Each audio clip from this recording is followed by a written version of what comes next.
the Mortgage Guy here. Want to make a quick video talking about the fastest way to get started with real estate investing.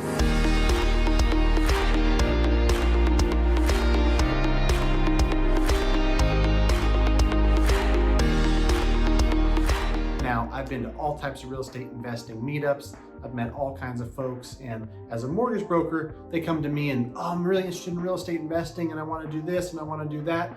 And they've got big dreams and I'm really excited to hear from them, and I want to talk to them and help them out. My experience with real estate investing, my experience through helping clients and living vicariously through them with multiple different types of real estate investing. But you got to start somewhere. And I think that's where people, maybe put the cart before the horse or whatever, saying you want to stick in here. I'm gonna, in this video, talk about a really simple way to get started, which I think is the path that most people will eventually end up taking after they kind of come down from their big dreams cloud. So before I get into it, if you would please smash the like button for the YouTube algorithm. I like having this pillow. This is cool, man. I found this on Amazon. It's a cool pillow, sit up in my office, a big old like button. If you like videos like this and, real estate, mortgage, finance, real estate investing, that's what I bring 3 times a week on this channel. I try to give good, honest feedback. As a mortgage advisor, I feel like I've got experience that you can draw on. As a real estate investor, I've got personal experience that I can speak about.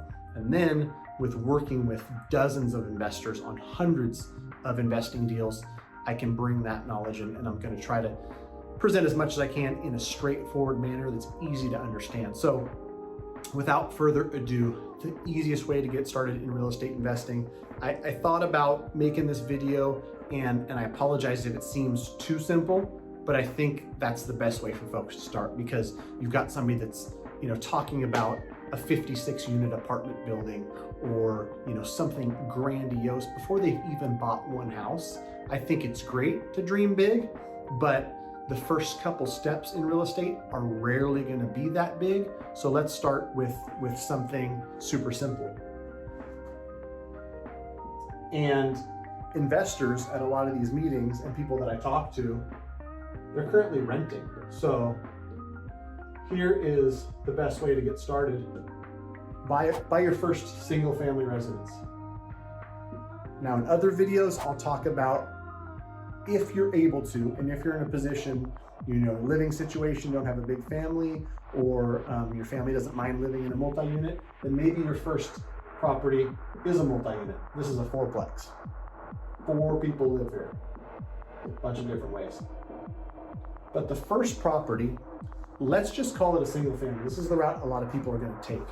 I really love the idea of thinking about it in advance and strategizing and telling yourself, you know what? For the next 5 years, here's a neighborhood that's 5 minutes from work. Here's a neighborhood that's not the nicest, but it's also livable. I like it. It's fine. There's food nearby. There's a freeway nearby. Whatever it is, think about the rental market in that area that you buy, knowing that you're not going to stay in this home forever. Now, for some people, they don't have any aspirations of real estate investing, and it's just not something that interests them at all. It's just a place to live. So in that case, don't bother. But if you're watching this video, my guess is that you're thinking about real estate, you're thinking about real estate investing. And so that's why I say, think about the rental market. Run numbers as if it's a rental, even though you're going to live here 2 to 5 years. Think about, my mortgage is $1,724. Current rents in this neighborhood are $1,900 to $2,100. If I pay somebody to manage it, how much is that going to cost? If I have vacancy, how much is that going to cost? If there's repairs, there will be repairs. There will be vacancy. There will be, capital expenditures. That means the AC unit's going to have to be replaced every 20 years, or the hot water heater is going to go out every so often. Prepare for that, but think about it. Don't buy in a neighborhood where you've got a monthly payment of $2,700 and things rent for $2,200. Don't do that, because if you ever want to buy another house and keep this as a rental, negative cash flow is not really a good plan for most anybody. But here's a scenario, and this one, I tried to be realistic. California numbers, you're not going to have crazy cash flow in most areas that you'd feel safe living in. So 1724 is your mortgage payment.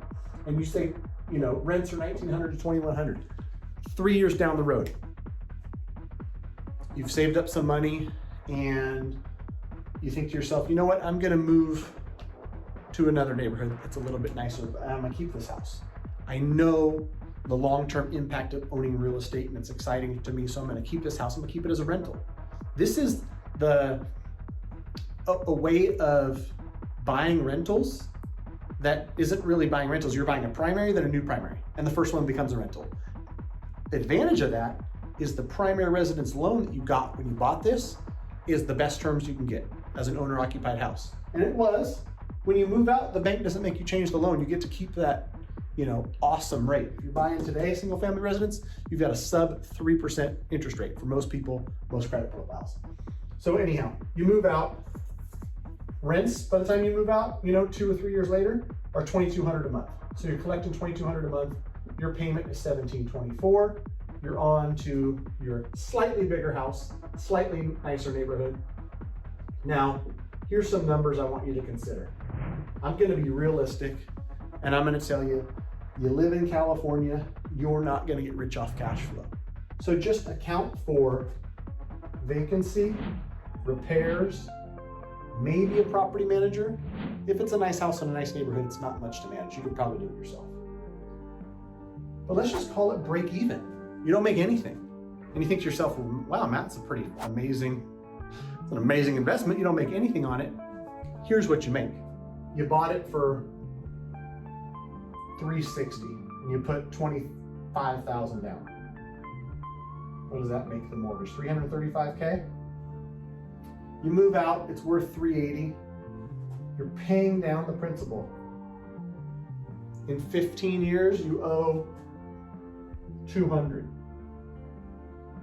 It's worth 15 years later, $460. That's pretty conservative to only go up like 25% in 15 years. But let's just leave it. Let's just say it was a bad 15 years. That spread right there is $260,000 in net worth. You can't go spend it. If you sold it and paid some fees, you'd net whatever you'd net. But that's adding to your net worth on autopilot. These tenants that are paying $2,200 a month, easy tenants, most areas, right? I would tell you, if you buy in a fourplex in an area that's really rough, and these tenants are all paying $695 a month, this tenant profile, you know, you might have to evict somebody once every 12 months. You might have issues with paying rent and stuff. In general, if you properly vet somebody, let's call this a B-class neighborhood. It's gonna be an easy thing to manage.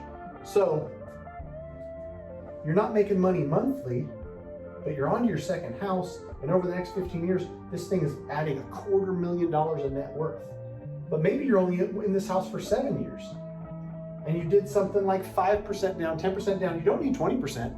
When you buy an owner-occupied property, you put 3% down on this one. You already own a property, it's not your first one. Put 5% down on this one. Put 5% down on the next one. Whether these are single families or whether they're multifamilies, I really think this is truly an attainable goal. Buy this one 3 years later, buy this one 7 years later, buy number 3, and maybe 3 is your forever home. But this one is getting paid down by tenants and you're breaking even for all intents and purposes on a monthly cash flow basis. This one, same thing. Maybe this one was a little bit more expensive, so you've got $2,186 a month is your mortgage, and $2,500 a month is what it's going to rent for. We'll call it break even again. Why not? Break even. You're in your new house. It's fancy. It's $2,900 a month, whatever the heck it is.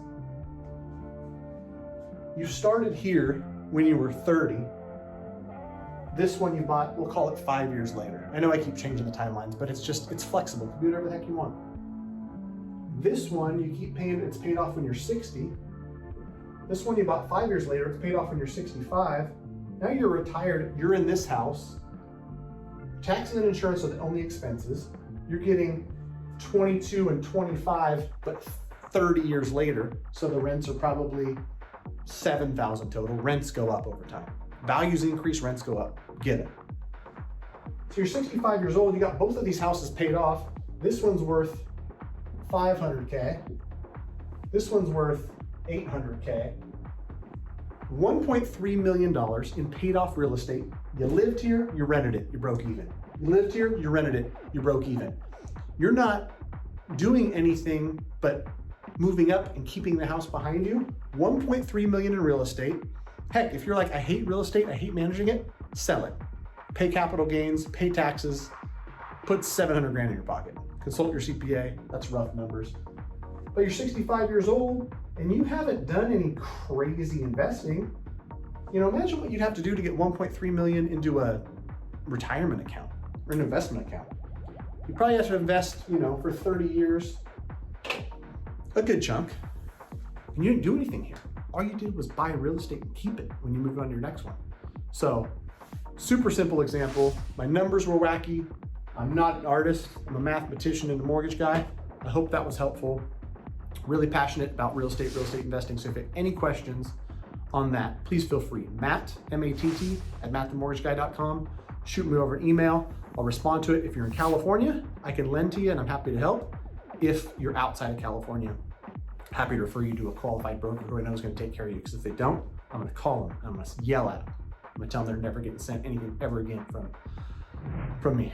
So that's that. Thanks for watching. Again, smash like button. If you got this far, you're a champion. 12 minutes in to one of my videos where I'm all over the place, you're the real MVP. Thanks for watching.